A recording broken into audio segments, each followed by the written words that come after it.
Super gonorrhea is starting to spread like wildfire currently. And as a concerned citizen, I just want to highlight this and so that we can work as a community to avoid the spread of super gonorrhea. So, what is super gonorrhea? It's a sexually transmitted disease, STI. And normally it affects your eyes, your vagina, your penis, and also your anal. And also for women, it does affect your cervix.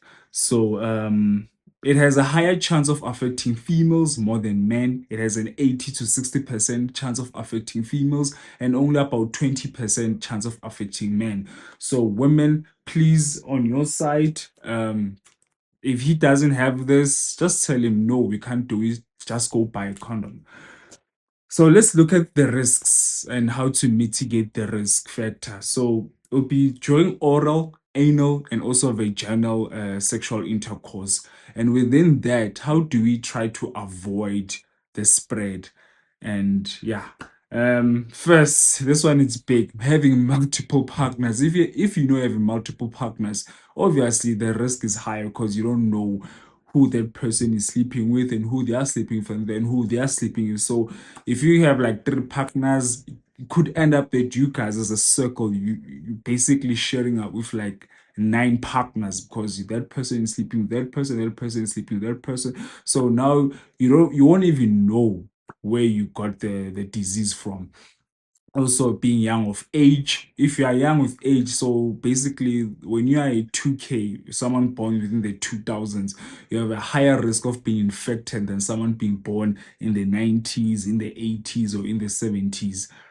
Also having previous gonorrhea diagnosis, if you've already been diagnosed before, it's a high chance that you're going to be affected again. And also having other sexually transmitted disease like HIV, you know that HIV is going to affect your immune system, so there's a high chance you're going to be infected.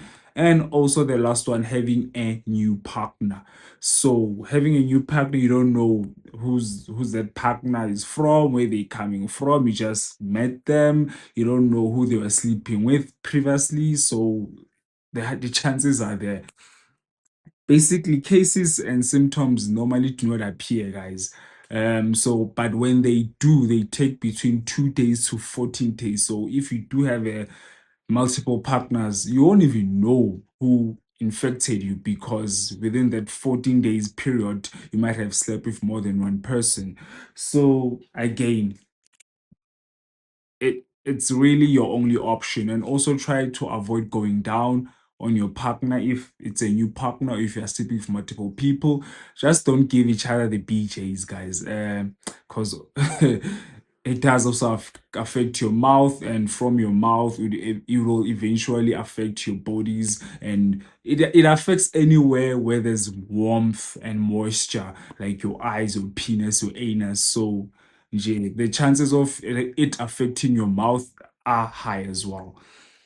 So how do we see potential signs that hey, I might be affected? So in men would be painful urination. So when you're going to pee, it's gonna be painful, and also pus-like discharge, meaning if from the tip of your penis. So Ekas, we call it a drop. So you have like a yellow yeast, greenish, whitish yellow yeast.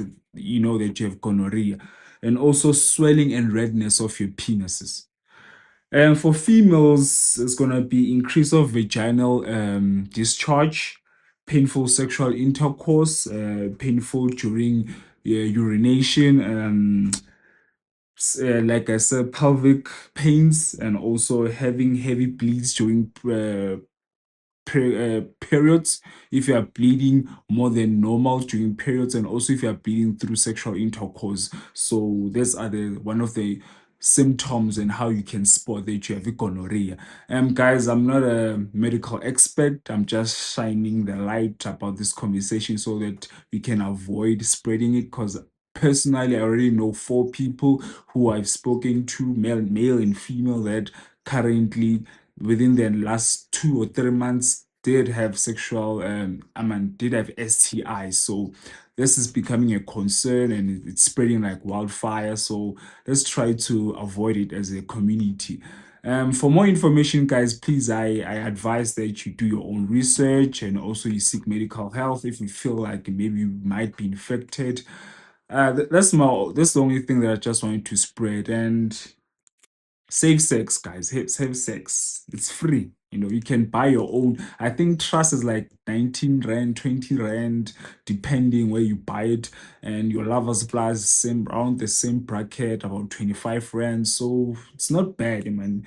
You can afford buying yourself a dumpy of alcohol. Okay, you can afford buying protection. So especially if you're having multiple people, and also if you're having a new partner, and if you guys were already been having unprotected sex with the new partner and it's been going good, there's no signs. I mean, why not continue? But if you're about to sleep with someone new, I suggest that you start using condoms. And if you're sleeping with multiple people, you have no choice but to use condoms, because you won't even track who infected you, and you're already infected. Then they've been infecting the other people, so it's gonna be something that's gonna explode. Until then, have a safe one. Please like and subscribe to my content. I'm out.